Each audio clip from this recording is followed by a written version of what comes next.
Riot Games is supporting and donating to the International Medical Corps, and you can join us in the effort to provide relief to those in Ukraine and the surrounding regions. The IMC teams are responding by expanding access to medical and mental health services for those living in affected areas and working to help refugees. Your donation can help more people receive the life-saving care they deserve. Join us at riot.com/donate.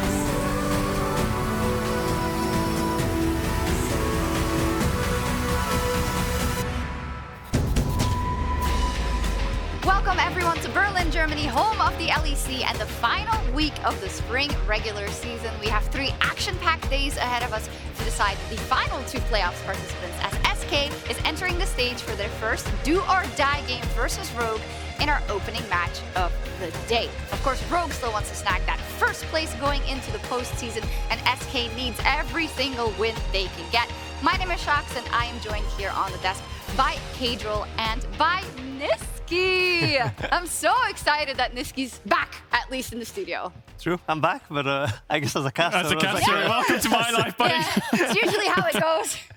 Yeah, no, cool to see you. You excited to be here for Super Week? Yeah, I'm excited to do some stuff with you guys. Yeah, do some analysis. Do some analysis, stuff. Yeah, our favorite. So let's talk about the race for playoffs and the teams that are still in the running. 4 teams have already locked their spot, and we have, of course, Excel Team Vitality currently in those spots, but SK Gaming and Mad Lions are also fighting for it. If they lose one single game, though, SK or Mad, they're out, and if Vitality or Excel win one single game, they are in.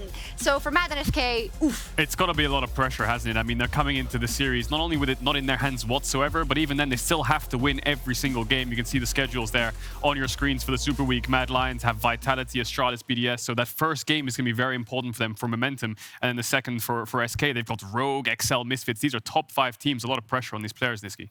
Yeah, I mean, I think it will be interesting to see how they handle the pressure. I think, especially for SK, I want to see how they do, because I don't think they've been that great, but maybe coming into the Super Week, they can turn things around. And what a way to do it on stage as well. Yeah, exactly. Kadril, you also looked at their early game from SK, specifically against Vitality, for some signs of hope. Yeah, I mean, their early games have been okay. The problem is they're getting a lot of kills, but they're not finding leads from the kills. If you actually look at their early games in their loss against Vitality, there was at one point there were 6 kills to 1. They were up in gold. I think later on in the game, they had around 10 kills to 4. So they're getting all these kills. They're finding the obvious place to get picks, but it feels like they aren't really transitioning into any major leads to kind of blow the game open. When we look at SK and Niski, it looked like they had a lot to work on in every single game. For you, you know, as a player yourself, is that easier or harder knowing, okay, at least we have something new to work on every time, but it almost seems like the season isn't long enough? Yeah, I mean, the thing is that you need a lot of time to fix a lot of issues that you have. So usually you just put away the issues you have and you just choose on like 1 or 2 points that you really focus on. And I don't know what they focused on this week. No, that's, I guess, the issue. Yeah, that's a very good point, though, because you've got so little time to win these best of ones. You either have to focus on things that aren't working, focus on things that are working. What do you want to fix? What do you want to drop? Like, we can work on Barons for a week, right? Yeah. But then we're dropping our Drake setup, right? So you have to really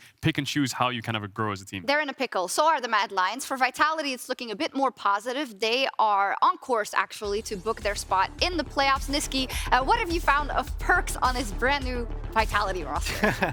I mean, I think it's interesting the way he sees the game. I feel like in the beginning of the split, he was mostly playing carries. And I feel like in the last weeks, he's been playing more supportive. So I don't know if he adapted it by himself or if he thinks it's just better for the team.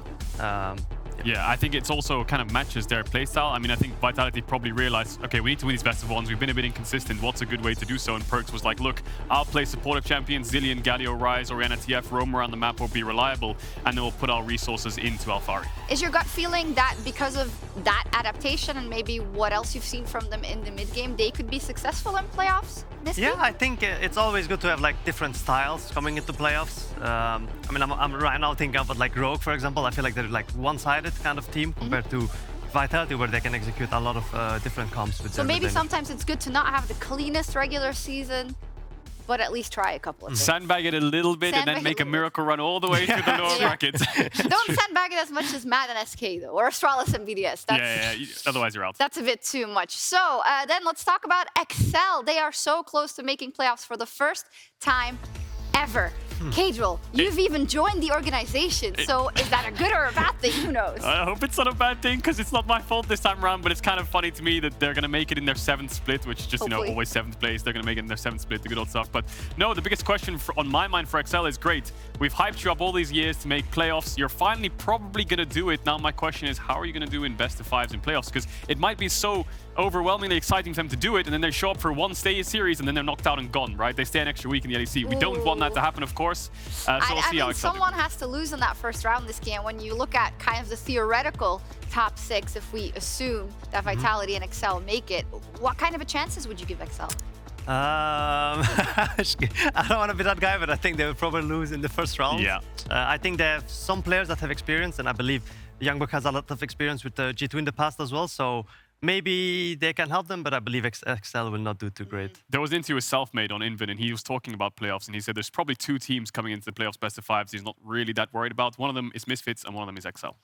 Mickey did say that he thinks they should actually be top 4, right? So he must notice something that is aspirational. A lot of opinions flying around. Yeah, so many. But I mean, what Niski just said there about yeah. Excel, they have a lot of veteran experience for best of 5s. You know, you've got Mickey, Finn, Patrick, Youngbuck, Nukeduck even. So maybe they're veterans, so you can carry them through it. We'll see. Excel, in any case, is looking to make history during this LEC Super Week. So let's hear from their longest standing member, Patrick, what this means to him. They had the early game. They threw it all away. And when you give G2 a lead, they do not back down. Excel, for the 6th split in a row, will be denied playoffs. Missing playoffs felt really bad for me every time, because I think every split we were also really close. Maybe 7 wins, or I think we had even 8 wins one split, and we still didn't make it. When it happens so often, just like makes you doubt yourself a little bit, like if you're still good enough. Or for me, I'm 21. I've been playing in LEC since I was 17, so I'm not always sure if I'm still good or if I'm getting too old. But if we make it this time finally, I think I'll just be really hyped up about it and happy that I'm still really good. And thus they can stop Vitality from returning to their base. Finn, he can't even take down the 2nd tower, but he will take down the Wukong. Now they're all leaping in Finn. What can he do? Finn taking down Selfmade! The GG Excel find their first win. I think in the Super Week, it's very important for us to win some games. For me, some are more important than others. For example, the G2 game. And then we also play Fnatic and SK. I think the one against SK is quite important. They're like similar to us in the standings. But for me personally, I think the G2 one matters the most. So I'll for sure win that. I think most importantly, we have to stop thinking about playoffs. I think if we just play our own game, we can beat any team right now. We just focus on what we can do, and it will happen for us. 3 years in the making, Excel have fought and fought and fought, but they've never beaten Fnatic. Let Excel say today, no one beats them 13 times in a row.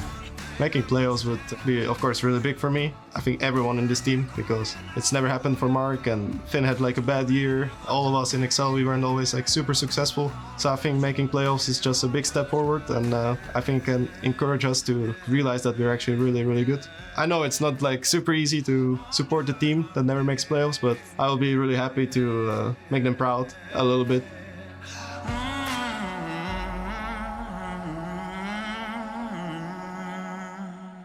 What a lovely video. And I know we have to be realistic about their chances if and when they do get to the playoffs. But yeah, it's good to remind ourselves of these players, so many in our league, that are not the ones that end up on the final stage, but also grind it out day by day. And as Patrick said, I've been on this team for so long now. This would mean so much. Yeah, a lot of overlooked players as well, Yeah. like Rogue on their success story. You wouldn't think of Finn. Origin in their success story. You wouldn't really think of Patrick. G2. And kind of overshadowed Mickey a little bit by, Caps and Yankos and Wunder. So all these players coming together and proving a point. Niski overshadowed. Fnatic is doing well, so Yeah, there we are. Yeah, It's okay. Yeah, okay, it's okay. So, speaking of Fnatic, on top of the standings, there's a very explosive fight for first place between Fnatic and Rogue. So we'd like to ask everyone at home, which team is the strongest in the LEC going into the playoffs? You can head over to discord.lec.gg to cast your vote. So Niski, let's start with you then. Out of Fnatic and Rogue, who has most impressed you in the regular season, and do you have the highest hopes for in the postseason? I think Rogue impressed me the most during the regular season, just because of how clean they play. I feel like they they're on the same page. But I'd say for the spring split, I'd say Fnatic would come on top because I feel like during playoffs they would be the better team compared to Rogue. So What is it that makes you say that about Fnatic and Rogue respectively? I just feel like, for example, playing with Humanoid and Hylissang and even Wonder, I'd say, during playoffs is a way different beast compared to Spring Split. Whereas Rogue, I feel like you'd rather have them in Spring Split, and they just look way better in Spring rather than in playoffs. Do you think that's because they maybe play a little bit more safer in playoffs in general, and like they maybe best of ones they feel a bit more confident, just go for risky plays? Yeah, I think also one big point is that they just keep the same playstyle, whereas other teams I feel like adapt to the enemies, and I feel like against Rogue, if you just study them and you know what they do, then it's pretty easy to counter. Yeah, and it's a Malrank factor every time you think of Rogue, and it's that kind of thought of, can he keep getting away with it? As much as people think that they figured him out, he still finds these crazy plays to get Rogue ahead. I'm similar sort of train here for Nisqy when it comes to Fnatic. I think they are slightly better when it comes to best of fives. I wonder what it is in Rogue, because for so many seasons, so many splits, they're always finishing top 4 no matter what, and as much as they bomb out in playoffs a lot of the time, I wonder how their prep looks as a team. You know, when you're preparing for just 2 teams and you're practicing all week just for those 2 best of ones, that's a lot different than preparing for 1 best of 5 for an entire week with multiple side drafts, multiple different compositions. You want to run different ways to play the game. Oh, absolutely. I do think we have to be a bit fairer to Rogue, though. Bombed out of playoffs. They made it to the they made it to the finals, yeah. No, but I think that's kind of what's happened in the storytelling about this team, just because they have the caliber of players to win that title, right? And you really want to see that being realized, especially for people like an Odoamne, for someone like Larssen. I think once they prove it to us and they shut us all up and they finally win a finals, or they do make it multiple times and they finally kind of take a trophy, then we can say, wow, Rogue is a very, very well-rounded team. But it really feels like on the important moments, like at Worlds especially as well, they just can't cross that line. Yeah, one of our producers, Evan, actually made a really good point. And it's like, yes, they may have not won a title, but if you look at what they've done in the last few years in terms of being consistently #1 in the regular season, getting deep into the playoffs, they're a phenomenal team and a phenomenal track record, but you got to win that title. Talking about Fnatic, who is winning with a lot of faith from the fans then, there's been a discussion about the bot lane of Fnatic Nisqy so far, as well as Hylissang possibly for Spring MVP. What's your thoughts on that? Yeah, I mean, I think Fnatic bot lane is probably the best in EU, if not in the West. I feel like Hilly is for sure one of the candidates to be MVP, because I felt like before he would like have 1 or 2 games where he would int, kind of, like has random plays. But I feel like right now he's playing at his limit and he knows them really well, and you can see it, he always smurfs every game. So yeah, I think Hilly is for sure one of the strongest points. And as much as analysts, casters and viewers, we can see these pop-off performances from the bot lane, from Hylissang. You've played with them, of course, all throughout last year. How is the dynamic of those players when it comes to the mid to late to even the early stages of the game in terms of communication, the things that we don't see? I mean, basically from level 1 already, he already has like crazy plans, and then he tries to like convince you on like he should do this and you should do this, and then you kind of just follow along. Yeah, kind of. You just follow him, and then sometimes it works. I mean, usually it works, and then when it doesn't work out, it's like, oh, my bad, you know. And but yeah, and then also in mid game, he just kind of leads the way he picks good fights, and he just catches people well. So I don't know, he just has everything. He's just too good. Yeah, and I mean, you're seeing his development now. He's getting really close to being a very complete player, right? Mostly not inting as many times. Definitely is. And I mean, for me, as much as he is an MVP candidate, even like discussion of best player in the West right now. You know, Caps and Perks are still struggling, but I think Hylissang is just so good. He's in his top of his game right now. That LEC copium, so good. But however, we're going to be looking forward to what Hilly shows us in the Rift so far. And in other news, a new champion will be hitting the Rift this weekend. And who else to break down the latest addition to the support pool than a master support himself? Medic, over to you. Thank you very much, Shox. Although I have lost Masters in the last couple of weeks. I got back to D1, though, so I'm on a good run at the moment. Now, following in the footsteps of Zeri in League and Silco in TFT, Renata Glask is the latest Zornite to remind us Riot have recently released a hit TV show on Netflix called Arcane. You can watch it right now. This is the first support champion released since Rel in 2020. Let's see if Renata can actually stick around for more than a single split, or whether she'll be killed off like most of the other Chem Barons. So what does she actually do? Well, as much as Renata has 4 separate abilities and a passive, pretty much the only thing that people are talking about are her W, Bailout, and her ultimate, Hostile Takeover. Let's start with Bailout. At its core, Bailout is an attack speed and movement speed buff. When Renata casts it on herself or on an ally, they gain up to 30% attack speed and 20% movement speed towards enemies for 5 seconds. Getting a kill or assist with Bailout active will reset this buff. Now that's the simple part. If a buffed ally dies while Bailout is on them, they come back to life at 100%, burning down 10% of their HP every quarter of a second until they reach 0 HP. However, if they score a kill or an assist, they no longer die and instead are set to 20% of their max life. In essence, once you kill them, they then become a zombie and you've got to kill the zombie before it kills you. Now, this hugely disincentivizes diving Renata in the early game because you know you have to get the job done twice to get out alive. Her ultimate is Nelson from The Simpsons. It's a stop hitting yourself, a slow-moving wave of fog that makes pro players seem more like my solo queue teammates, infighting and squabbling amongst themselves. Enemies hit by the wave will gain 100% attack speed and attack the nearest unit, prioritizing allies, then neutrals, then enemies, then Renata. The sly minx that she is, she'll claim credit for anyone killed by a Berserk champion, giving her the potential not only to shut down her opponents, but also her own teammates from time to time.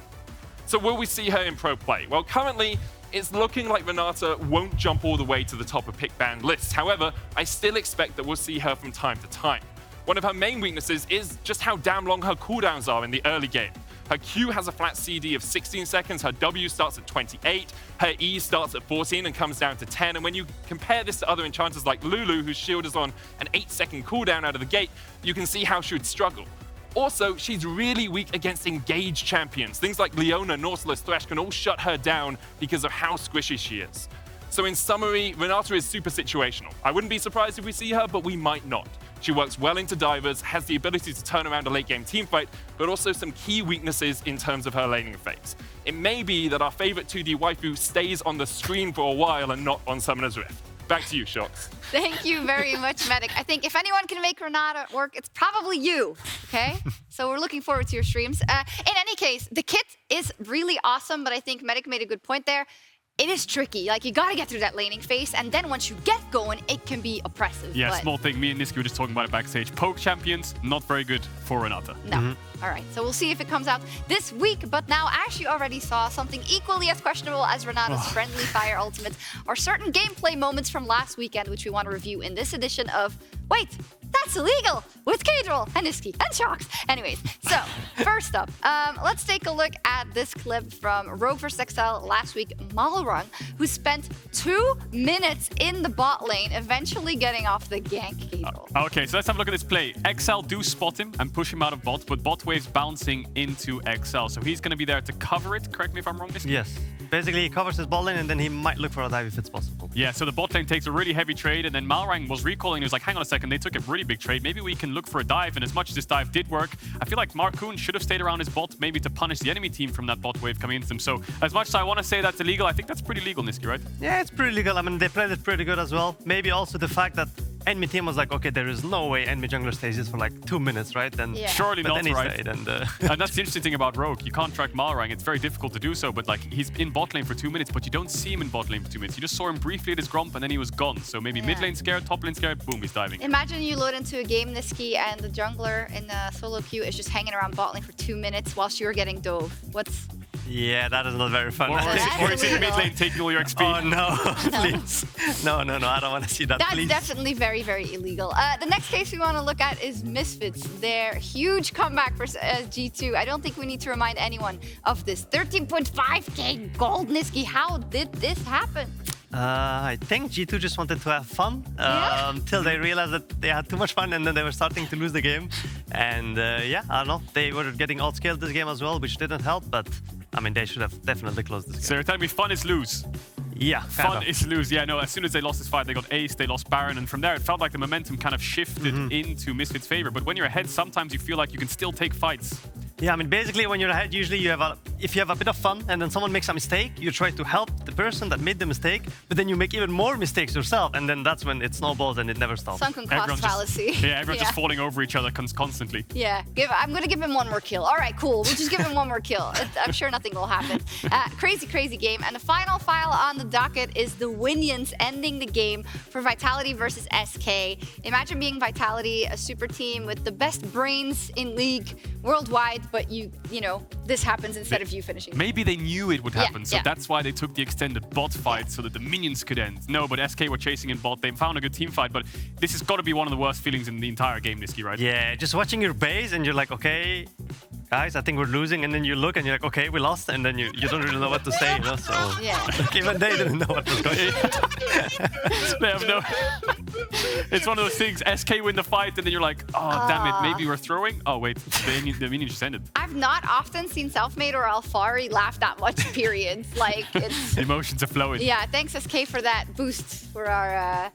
how do you call that? Our momentum. Momentum boost, Yeah, momentum shift. boost. Yeah, that was definitely. So, Team Vitality will also face off against the Mad Lions later today in our marquee match of the day as the reigning back-to-back champions are fighting for their last chance to stay alive in the race for playoffs. For Mad Lions to make playoffs, we have to beat all the oppositions in the Super Week. We have to win everything, like there is no more room for mistakes. We have already done too many. At the beginning we were in a really good spot. I think we all thought we were fine, we were good. But after that we kept having some mistakes, we kept having some losses that were affecting a bit our confidence, and like the moment they keep coming and then you just go into a negative atmosphere, then everything crumbles a bit and you realize you're just like 5-9 in the standings. Try to get in behind the Chaos Storm, Basil will fall. Wonder going forward, Unforgiven, pumps the Moonlight Vigil, has to pop the blast code to get away, and Hitlersack's on the chase. A double once again for the Pike. Rika third, as Upset will take him, Unforgiven.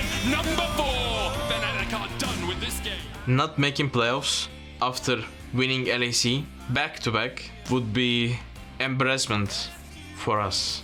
From being champion to maybe not even making playoffs, it's something really tough because it affects your confidence a lot. Like, you think you're better than what you really are. When you don't have that support that you would have last year, you realize that you're still missing a lot of everything to be a good player. Like, you're still missing a lot of experience, you're still missing a lot of knowledge, a lot of like everything. You just realize how bad you are when you miss that part. It's a really big hit for my ego and my confidence, but yeah. Fnatic will shut Mad Lions out of playoff. Climbing this wall is like the last chance we have to make playoffs, so we have to give our best right now. It's just one more week and then I'm gonna be bored of vacations or whatever, and it feels really bad, man. There is always hope. I don't know where it comes from, but you always have to hope. Like, you need to stick to something there is always a reason. In this case, we want those playoffs. We believe it's still possible, even though it's for sure not in our hands anymore. I mean, it can still be, but yeah, it's hard. But it's on us. I see hope. I think we can do it. Wow, that video kind of knocked the air out of me, especially Elyoya rather, who last week already, he was really downtrodden after his game. You know, you see that the remaining members who have not been changed since last year, they really take all that pressure on themselves. Oh yeah, definitely. I mean, they said it, back-to-back champs, and now coming into this split, not even making playoffs. It's a hit to the ego, it's a hit to the confidence. Is it the patch? Is it me? Is it my teammates? What's going wrong? You just kind of like, you're circling around in your own head trying to find the problem, and it's so hard to do. Yeah. Yeah, I mean, I'm more sad for, I guess, the people that were champions last split. So Elyoya, Kaiser, and Armut. You can see that they're devastated and they don't even know themselves on how to fix it, I guess. So I wish they go to playoffs, but I think it's going to be very tough for them. It's going to be super difficult for them, and then they'll need to evaluate, you know, whatnot in the roster. But it is still all possible. They have to win every single game. And this game versus Vitality is today already. It could decide so much. So let's take a look at what we may expect and where there might be chances for them. And you looked at the early game for Vitality and Mad specifically. Yeah, just small hits. I feel like if you look at Mad's early game, they're getting good early games. That's where their strongest point is. Their mid to late game is where it all horribly falls apart, whether it's communication, macro, whatever it may be. But the early game is good because they have good fundamentals built up with Elyoya and Kaiser, and they're getting good leads through their jungler, which is just coming from individual performance, yes, but both the two of them. Whereas Vitality, I feel like they've been a bit lackluster, a bit all over the place, very inconsistent, especially towards top jungle in the early game. So if anything, if Mad Lions want to stand a chance here, I think early game has to be there, as it always has been, and the mid game has to be cleaned up in under a week, which is so difficult to have. Nisky, why do you think it is that Vitality's early games have not been so good when that's actually what I would usually equate with their caliber of players? I think it's just they take way more risks, I feel like, than other teams. I mean, sometimes you see Perks going for some roams and losing like 2 or 3 waves mid. I remember his Galio game where he was like 4 CS behind at like 8 or 10 minutes, something like that. So I think they just take way more risks compared to Mad, where I feel like they just play standard and they just have a good jungler, good support. They play good around the map, and yeah, they just do the job. Yeah, Mad lose the plot in the mid game, and Vitality usually brings it back there. I think I would prefer the latter, but let's take a look at today's schedule, where every game has implications in the race for the playoffs and the top 4. This first one, we'll talk about it in just a second, because it could decide the fate of XL. We have G2 versus XL in game 4 also, which is the Revenge Tour by Mickey is going to look for another victim. And we may have a special little intro for that. He's hunting down Captain Yankos. Yes, sir. Anime style. Story arc, whatever you want it to be. It sounds scary though. Actually, I would like the day to go as such that game, like XL hasn't locked yet. I know I'm tempting fate here, but like hasn't locked yet, so that game is it has loads of meaning behind it. But we'll see. So, as said, some people already locked firmly in those playoffs, but for 4 teams, the race is still on. And SK Gaming, they need a perfect super week to stay alive in the fight for the top 6. And Lore is joined by their head coach Swiffer to talk about their preparation coming into today. And thank you, Shox and Swiffer. Thank you so much for joining me ahead of this Super Week. How is everything going for SK? Because you're entering Super Week knowing that you still have a shot at playoffs, but you have to win all games. So I saw that on socials. Players had different reactions. Gilius taking a step back from social and Treats being the positive guy he always is. How are the players feeling right now? I think at the moment we're just really excited to be on stage. This will be the first game this year on stage as well. As for our playoffs chances, we know there's a slim chance where, regardless of the outcome, we're going to give it our all anyway this week. So if it happens, it happens. If it doesn't, we're still going to go out fighting. All right, and the dream is still alive, so hopefully it gives like a good sentiment for players. But talking about the past few weeks, regardless of what happened last week and the Winions taking over, how do you pinpoint the progress for SK in game? Generally, I've been quite vocal about it as well. I think I'm really happy with how we're progressing as a team. I think last weekend, our Vitality game was really, really good. I think we regressed a little bit as a team during the Astralis because it was really, like not do or die, but kind of close to it. And I think we might have gone back into our shells. Our draft wasn't like that good, and that's also on me. But I think going into this week, we've definitely risen above where we were, or the state that we were in after our last game last week, and I think we're coming into this pretty excited. So yeah. Right. And it's always strange going up against a team that has nothing to lose. And this year, I feel, especially today, is going to be an interesting matchup, facing the top team in the standings, but also one of the strongest teams in the early game. So how do you see the early game going for SK, and where should we keep our eyes on in the early game? What is the key here? I think we should be focusing on mid. For the most part, mid-bot side, looking to match Rogue around there, I think is probably where we should be keeping our eyes if everything goes according to plan.